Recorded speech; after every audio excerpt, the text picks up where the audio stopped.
Your actions and your supplications matter even when the results are hidden from your eyes.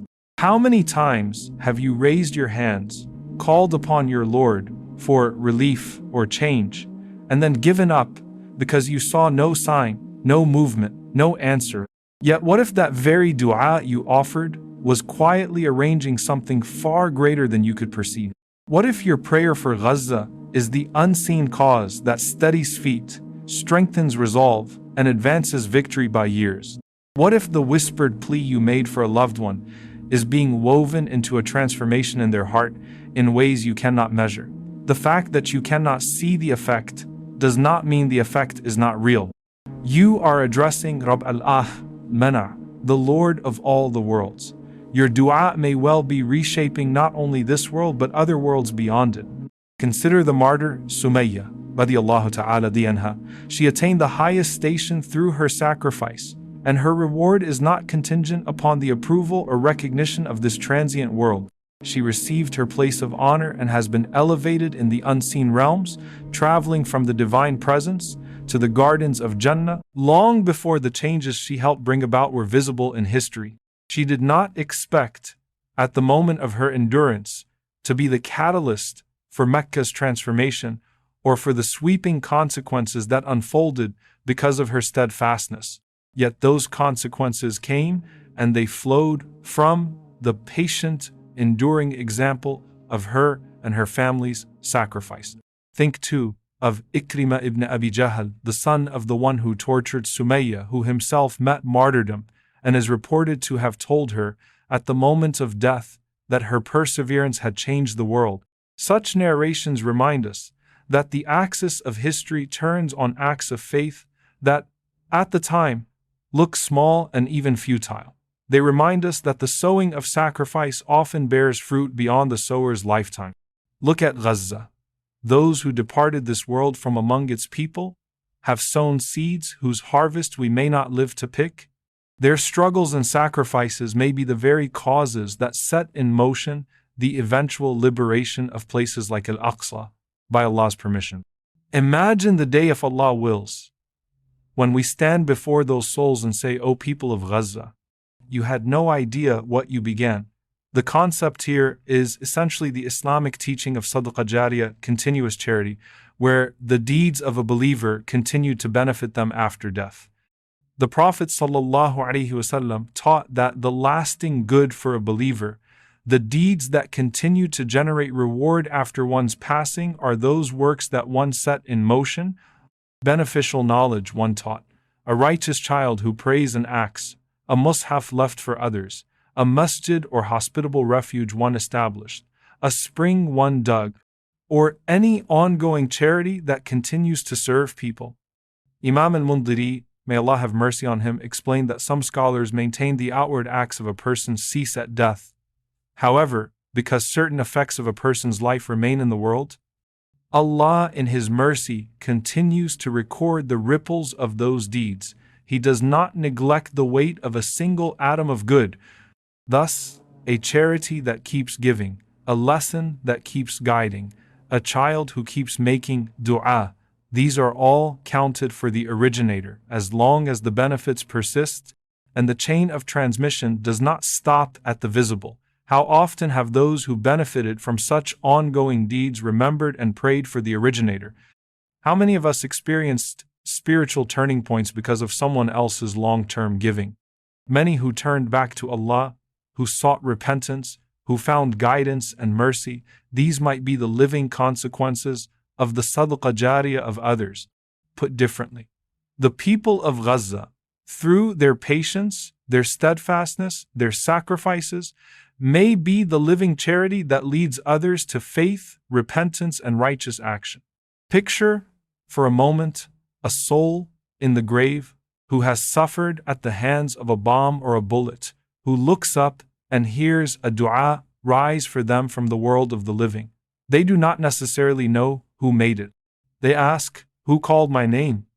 And the angels might say, "This was for you from someone who never met you in this life. Maybe an American named John or Jessica who embraced Islam because of your example."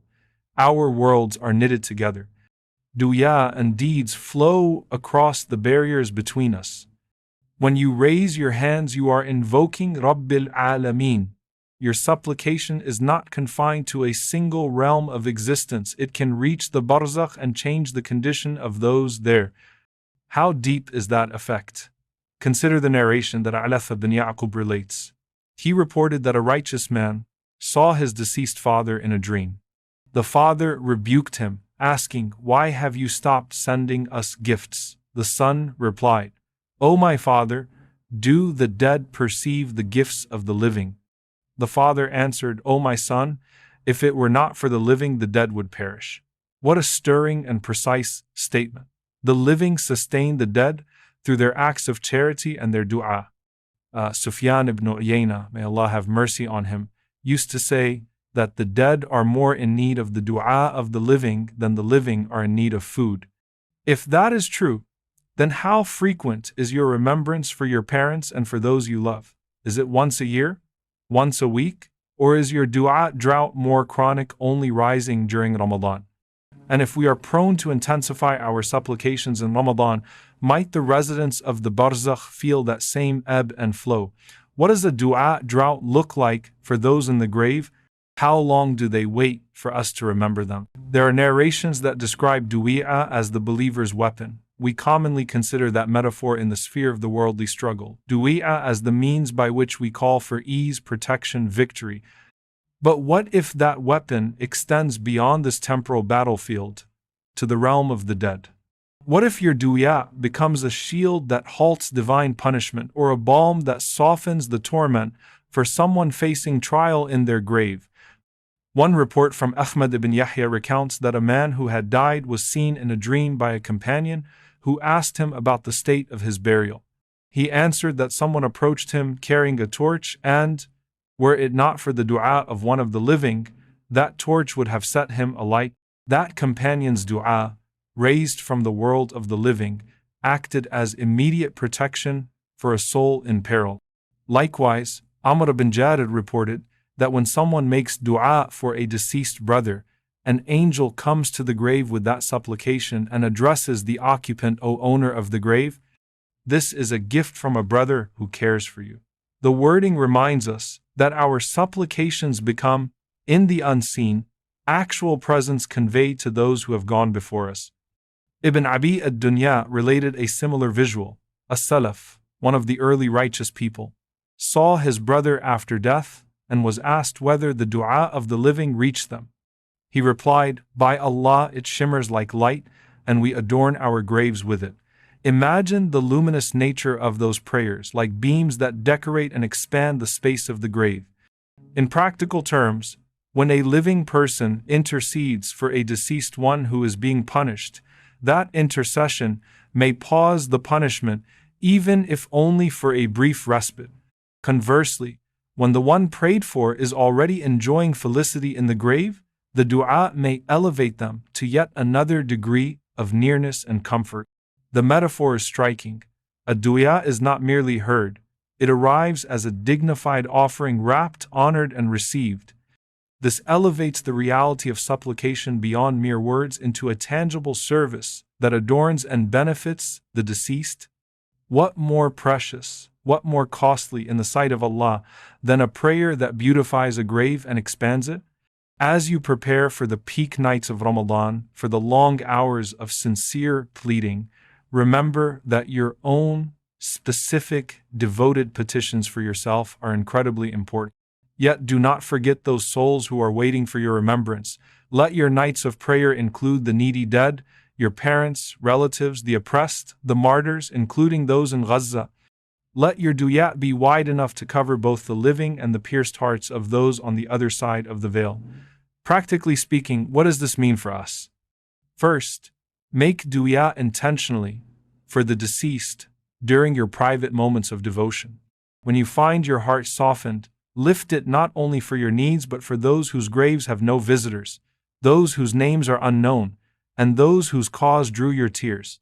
Second, give in ways that continue. Fund a Quran printing, support a masjid, sponsor education, feed travelers, or establish a recurring charity that outlives you. A child trained in righteousness, a house built for wayfarers, knowledge taught to others. These are deeds that persist and accrue reward as long as they produce benefit. Third, cultivate the habit of du'a for the living and the dead alike, especially in the sacred hours when supplication is most likely to be accepted. In the last third of the night between adhan and iqamah, on the day of Friday, and on the nights of Ramadan. Do not underestimate the subtle ways in which your spiritual economy operates. Small actions, a private du'a, a small recurring donation, one sincere lesson you share can tip the balance of someone's eternal condition. Do not allow the absence of immediate feedback to convince you of futility. Allah records even the smallest atom of good and will multiply it according to His wisdom. The lives of the living and the states of the dead are intertwined. Our acts of devotion reach beyond visible outcomes and resonate into the lives of others in ways we cannot fully map. So be persistent, keep calling upon Allah, keep supporting the oppressed through dua and charity, keep teaching beneficial knowledge and raising children who will continue to pray for you. Remember the martyrs and those in the Barzakh with humility and with love. When you stand in prayer, let your hands rise not only for yourself but for those who have already stood and are now waiting for your help. And as you prepare your private supplications, as you plan your sadaqah and remember your families, consider this final counsel. Do not regard your inability to see results as proof of your ineffectiveness. The unseen is precisely where the most consequential work often occurs. Your du'a may be planting the root that flowers long after you have gone. Your sadaqah may be the current that transforms a heart. Your consistent remembrance of the deceased may be the light that expands their grave and elevates their station. In the coming nights, let your supplications be comprehensive. Lift up Gaza and the oppressed, pray for the martyrs and the missing, and remember those who once showed you mercy and guidance.